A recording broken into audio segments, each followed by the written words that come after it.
যেহেতু দেখা গৈছে আজি আপোনালোকে উদ্দেশ্যলৈ ওলাই আহিছে, নিশ্চয় উদ্দেশ্যটো আপোনালোকে ব্যক্ত কৰিব, সেই সন্দৰ্ভত আমি আপোনালোকৰ পৰা জানিব বিচাৰিছোঁ। চাওক, মই 2 তাৰিখ আৰু 3 তাৰিখ আমাৰ যিটো নগাঁও জিলা সমিতি আৰু মৰিগাঁও জিলা সমিতি তেওঁলোকৰ মানে উদ্দেশ্য আছিল যে ৰাষ্ট্ৰীয় ওলামা কাউন্সিলৰ ৰাজ্যিক সভাপতিক লগত লৈ আমি 2টা জিলা দৌৰা কৰাৰ যিটো ইচ্ছা আৰু জনসাধাৰণৰ লগত যিটো মিলাপ্ৰীতিৰ যিটো আলাপ আলোচনা, যিহেতু লোকসভা নিৰ্বাচনৰ প্ৰাক মুহূৰ্তত আমি ৰাষ্ট্ৰীয় ওলামা কাউন্সিল দলে বিচাৰিছিল যে এজন শক্তিশালী প্ৰাৰ্থী নগাঁও লোকসভা সমষ্টিত প্ৰাৰ্থীটো আগবঢ়াওক। সেইবুলি আমি দলৰ সতীৰ্থসকলক লগত লৈ ৰাইজৰ লগত আলাপ আলোচনা কৰি আছোঁ।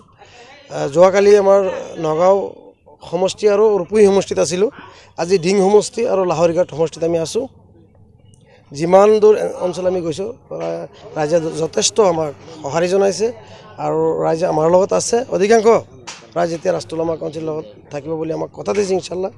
আৰু চাওক, বিগত দিনত বিশেষকৈ আমি যিবোৰ অঞ্চলত ঘূৰি আছোঁ, স্বাধীনতাৰ পাছত যিমান MP হৈছে, MLA হৈছে, BJPৰ চৰকাৰ হৈছে, AJPৰ হৈছে, কংগ্ৰেছৰ হৈছে আৰু বেলেগ বেলেগ চৰকাৰ হৈছে যদিও এই ৰাস্তা ঘাট, এই নগাঁও লোকসভাৰ আজিৰ যিটো নগাঁও লোকসভা, এসময়ৰ আপোনাৰ কলিয়াবৰ লোকসভাও আছিল, সেই এলেকাবিলাক বিশেষ কৰি ধৰ্মীয় সংখ্যালঘু এলেকাত কোনো কাম কৰা নাই তেওঁলোকে।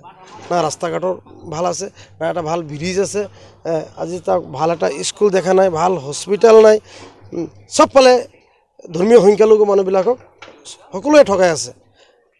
নিৰ্বাচনৰ প্ৰাক মুহূৰ্তত নেতাসকল আহে, ডাঙৰ ডাঙৰ কথা কয়, ভুমুকি মাৰি ভোট লৈ তেওঁলোকে দিল্লী দিছপুৰ গুচি যায়, ৰাইজৰ কাম নকৰে। কিন্তু ৰাষ্ট্ৰীয় ওলামা কাউন্সিলৰ এটা ইচ্ছা আছিল যে আমি সত্য আৰু নিষ্ঠাবান ৰাজনীতিকৰ প্ৰতীক হৈছে ৰাষ্ট্ৰীয় ওলামা কাউন্সিল। আৰু ৰাষ্ট্ৰীয় ওলামা কাউন্সিলে আজি লাহৰীঘাট, বুঢ়াগাঁও, টেঙাগুৰি, আপোনাৰ মৰিয়াবাৰীৰ বৃহৎ অঞ্চলত আমি ঘূৰি আছোঁ। আমি ৰাইজৰ লগত আলাপ আলোচনা কৰি আছোঁ, ৰাইজৰ লগত মত বিনিময় কৰি আছোঁ। নিশ্চয় আমি সঁহাৰি পাই আছোঁ। ৰাষ্ট্ৰীয় ওলামা কাউন্সিলৰ প্ৰাৰ্থী এইবাৰ নগাঁও লোকসভা সমষ্টিত নিশ্চয় থাকিব। মই যোৱাকালি নগাঁও বিধানসভা সমষ্টি আৰু ৰূপহী বিধানসভা সমষ্টি আৰু এই কিছুসংখ্যক ডিং বিধানসভা সমষ্টিৰ এলেকাত পৰিভ্ৰমণ কৰিলোঁ। যি ৰাস্তা ঘাটৰ অৱস্থা যি দেখিলোঁ, মানুহে আজি স্বাধীনতাৰ পাছৰ পৰাই যিমান MP বিধায়ক ৰাইজে বনাইছে, আমাৰ ধৰ্মীয় সংখ্যালঘু এলেকাত কোনো কামো তেওঁলোকে কৰা নাই। আজি মই লাহৰীঘাট সমষ্টিৰ বিভিন্ন এলেকাত, কিছু ডিং সমষ্টিৰ এলেকাও আছে, যথেষ্ট ৰাইজৰ লগত মই মত বিনিময় কৰিলোঁ। ৰাইজে পৰিৱৰ্তন বিচাৰি আছে। আমি ৰাষ্ট্ৰীয় ওলামা কাউন্সিলে ভাবিছোঁ ইয়াত শক্তিশালী প্ৰাৰ্থী আমি প্ৰক্ষেপ কৰিম, কাৰণ ইয়াৰ ডিং সমষ্টিৰ বিধায়ক আমিনুল ইছলাম এজন দুৰ্বল কেণ্ডিডেট হিচাপে প্ৰক্ষেপ কৰি গৌৰৱ গগৈক আকৌ জিকাই অনাৰ যিটো ষড়যন্ত্ৰ ৰচি আছে, বদৰুদ্দিন আজমল চাহাবে আমি ধিক্কাৰ জনাইছোঁ। আৰু এইবাৰ ৰাইজে বিচাৰি আছে পৰিৱৰ্তন, গতিকে কংগ্ৰেছ, UDF, BJPক উৎখাত কৰি ৰাষ্ট্ৰীয় ওলামা কাউন্সিলৰ প্ৰাৰ্থী ইয়াৰ পৰা নিশ্চয় জিকি যাব বুলি আমি আশাবাদী। আপোনালোকে এই অসমত মানে কেইটা চিটত মানে প্ৰাৰ্থিত্ব দিব?